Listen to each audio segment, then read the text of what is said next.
Hello friends, welcome to defence matrix. तो जैसे कि हम जानते हैं 2 दिन पहले DRDO स्विफ्ट का एक और सफल परीक्षण हुआ, जो कि इसका 7वां सफल परीक्षण था। और इसकी जो फर्स्ट फ्लाइट है ये 1 जुलाई 2022 में कंडक्ट हुई थी। वहीं पर जो 7वीं टेस्ट फ्लाइट है ये 15 दिसंबर 2023 में कंडक्ट करी गई, जो कि आज से 2 दिन पहले थी। तो जो पहली टेस्ट फ्लाइट थी उसमें हम वर्टिकल स्टेबलाइजर्स को या फिर वर्टिकल टेल को देख सकते थे। वहीं पर जो 7वीं टेस्ट फ्लाइट करी गई इसमें कोई वर्टिकल टेल नहीं थी, ये प्योर फ्लाइंग विंग कन्फिग्रेशन में था, जैसा कि इसको डेवलप करना है। तो ये जो 7th टेस्ट फ्लाइट थी, इस टेस्ट फ्लाइट में जो एयरक्राफ्ट है ये अपनी कन्फिग्रेशन के काफ़ी क्लोज था, जो कि एक्चुअल में प्लान करके चली गई है। तो स्विफ्ट को लेकर ये चीज़ हम जानते हैं कि ये घातक के लिए as a technology demonstrator act करने वाला है। तो एक तरीके से आप इसको स्केल्ड घातक UAV कह सकते हैं।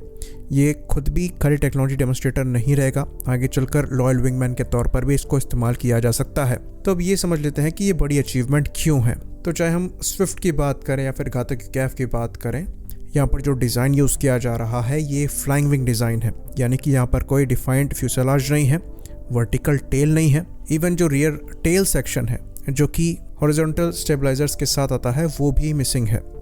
तो एरोडायनामिकली ये काफ़ी लो ड्रैग डिज़ाइन है, काफ़ी स्टेल्दी डिज़ाइन है, पर एयरक्राफ्ट को कंट्रोल करने के मामले में ये उतना ही डिफ़िकल्ट हो जाता है। खैर, जो हॉरिजॉन्टल टेललेस डिज़ाइन है ये कोई नया नहीं है। जो डेल्टा विंग एयरक्राफ्ट हैं जैसे कि मिराज 2000 हो गए, इवन LCA-13 हो गए, इनमें भी हॉरिजॉन्टल टेल नहीं है।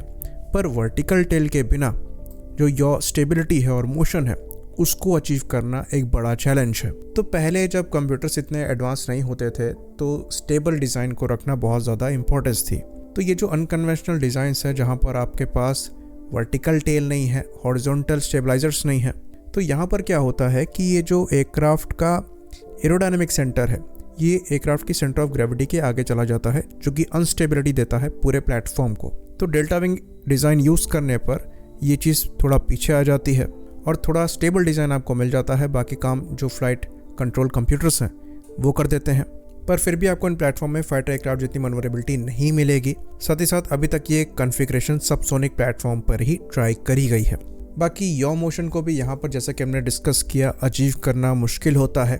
तो ये देखने वाली बात होगी कि यहाँ पर स्पॉयलर्स का इस्तेमाल किया जाता है यॉ मोशन के लिए या नहीं। बाकी ये चीज़ तो साफ है कि थ्रस्ट वेक्टरिंग को अचीव करने की कोशिश यहाँ पर करी जा रही है, और ये नोज़ल को मूव कराकर नहीं होगा।